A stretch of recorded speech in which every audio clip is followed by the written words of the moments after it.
Hello friends, my name is Ryan.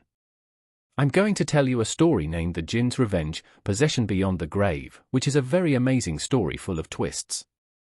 So let's start. It was a dark and stormy night when I first heard about the strange happenings at the old mansion at the edge of town. You know, the one people whisper about but never speak of openly. Rumors swirled around it like the wind that howled through the trees, but one story, in particular, stood out. A story that no one dared to tell until now.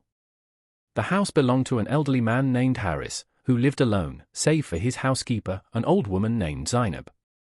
People said Harris was a good man, a quiet one who kept to himself. But there were those who claimed to have heard strange sounds from the mansion at night, the creaking of doors, footsteps echoing in empty rooms, and even faint voices carried by the wind. It all seemed too eerie to be explained away. One evening, a young man named Sami, an adventurous soul with little regard for superstition, decided to investigate. He had heard the stories, of course, but Sami wasn't one to fear shadows or listen to whispers. He believed the mansion was nothing more than an old building haunted by nothing but time and decay. So, one fateful evening, he set off for the mansion, eager to uncover the truth. The wind howled fiercely that night, carrying with it a sense of unease, but Sami, with his flashlight in hand, pressed forward. As he approached the front door, he felt a chill, but he shrugged it off. After all, what could a simple house hold that was so terrifying? The door creaked as he pushed it open, and the moment he stepped inside, a cold gust slammed the door shut behind him. He froze, a chill running down his spine. The house was empty, silent, save for the occasional sound of something scraping against the floor above. He knew then that he wasn't alone. Sami began exploring the house, moving from room to room, his flashlight flickering as if the house itself was resisting him.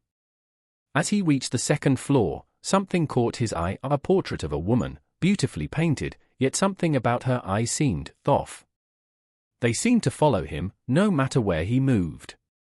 Sami took a step back, shaking the feeling off, but as he did, a cold, harsh whisper echoed in his ear, "Leave." He spun around, but there was no one there. His heart pounded in his chest, and his instincts told him to run. But his curiosity kept him rooted to the spot. He needed to know what lay behind the strange happenings in this house. He continued deeper into the mansion until he found a small, dusty room at the end of the hallway. The door was slightly ajar, and inside, an old wooden chest sat in the corner. Sami's curiosity got the best of him as he approached it, his hand trembling as he reached for the latch. The moment he opened the chest, a gust of wind slammed into him, and the room was suddenly filled with an overwhelming stench, like rotten earth and decaying flesh. He recoiled, his hand instinctively reaching for the flashlight. But the beam of light flickered out completely. In the darkness, he could hear something move, something that wasn't human. The room seemed to close in around him, and the temperature plummeted.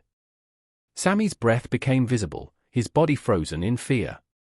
He could feel something watching him, something ancient, something angry. His heart raced as he stumbled back, knocking over the chest. Suddenly, he heard the whisper again, louder this time, coming from every direction, "You shouldn't have come."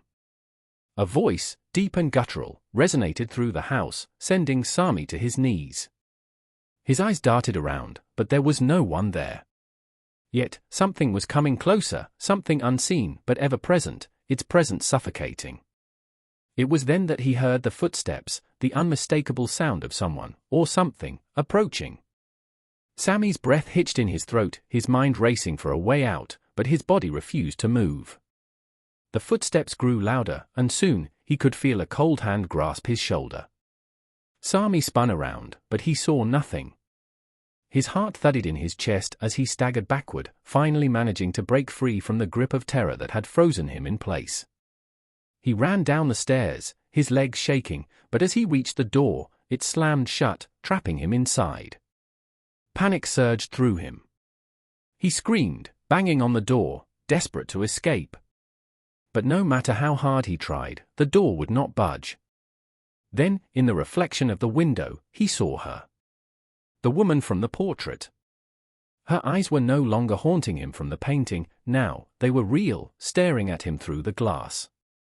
Her face twisted in anger, her mouth curling into a sinister grin as she reached out toward him. Sammy's world began to spin as the air around him grew thick with darkness. The voice returned, low and menacing, "You have disturbed the Jinn, and now you will pay the price."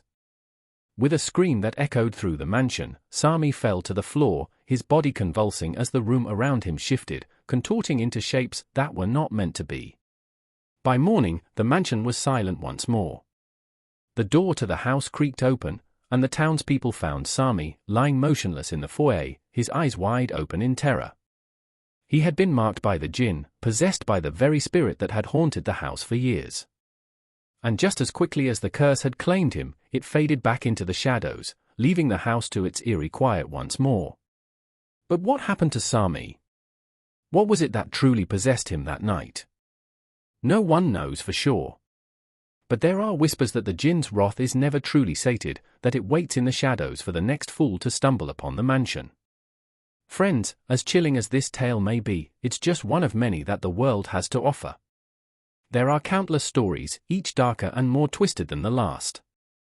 So, if you want to hear more, if you want to dive deeper into the world of mystery and terror, don't forget to subscribe to our channel. Stay curious, stay brave, and as always, keep your eyes wide open. Until next time.